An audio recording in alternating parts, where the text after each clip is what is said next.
അന്തരിച്ച CPM മുൻ സംസ്ഥാന സെക്രട്ടറി കോടിയേരി ബാലകൃഷ്ണന്റെ വീട്ടിലെത്തി TK ഗോവിന്ദനും ഭാര്യ PK രമണിയും കോടിയേരിയുടെ പ്രതിമയ്ക്ക് മുന്നിൽ പുഷ്പാർച്ചന നടത്തി.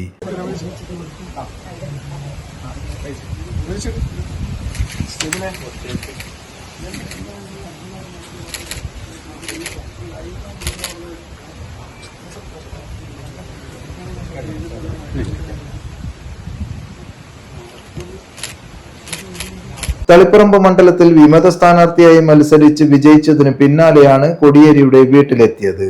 തന്റെ വ്യക്തിപരമായ എല്ലാ കാര്യങ്ങളിലും കോടിയേരിയുടെ നിറസാന്നിധ്യം ഉണ്ടായിരുന്നുവെന്ന് TK ഗോവിന്ദൻ പറഞ്ഞു. കോടിയേരിയുമായുള്ള ബന്ധം ഒരിക്കലും വിസ്മരിക്കാൻ കഴിയില്ലെന്നും TK ഗോവിന്ദൻ മാധ്യമങ്ങളോട് പറഞ്ഞു. ഞാൻ തെരഞ്ഞെടുപ്പിൽ പാർട്ടി സ്ഥാനാർത്ഥിക്കെതിരെ മത്സരിക്കുമ്പോഴും മനസ്സിലുണ്ടായിരുന്നത് കോടിയേരിയുടെ ചിത്രമാണ്. പാർട്ടിയിലെ സംഘടനാ പ്രശ്നം പരിഹരിക്കുന്നതിൽ അസാധാരണമായ കഴിവ് കോടിയേരിക്കുണ്ടായിരുന്നു.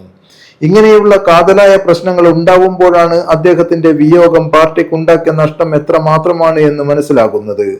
കോടിയേരി പ്രസ്ഥാനത്തിന് വേണ്ടി മാത്രം ജീവിച്ച വ്യക്തിയാണ്. ഈ സന്ദർശനത്തിന് മറ്റൊരു രാഷ്ട്രീയ മാനവുമില്ലെന്ന് TK ഗോവിന്ദൻ പറഞ്ഞു. TK ഗോവിന്ദനെ വർഗവഞ്ചകൻ എന്ന് വിളിക്കില്ലെന്ന് കോടിയേരി ബാലകൃഷ്ണന്റെ ഭാര്യ വിനോദിനിയും മാധ്യമങ്ങളോട് പറഞ്ഞു. TK ഗോവിന്ദനുമായി പാർട്ടിക്കതീതമായ ബന്ധമാണ് ഉള്ളതെന്നും സ്നേഹത്തോടെ നോക്കിയ ആളെ മറക്കില്ലെന്നും വിനോദിനി പറഞ്ഞു.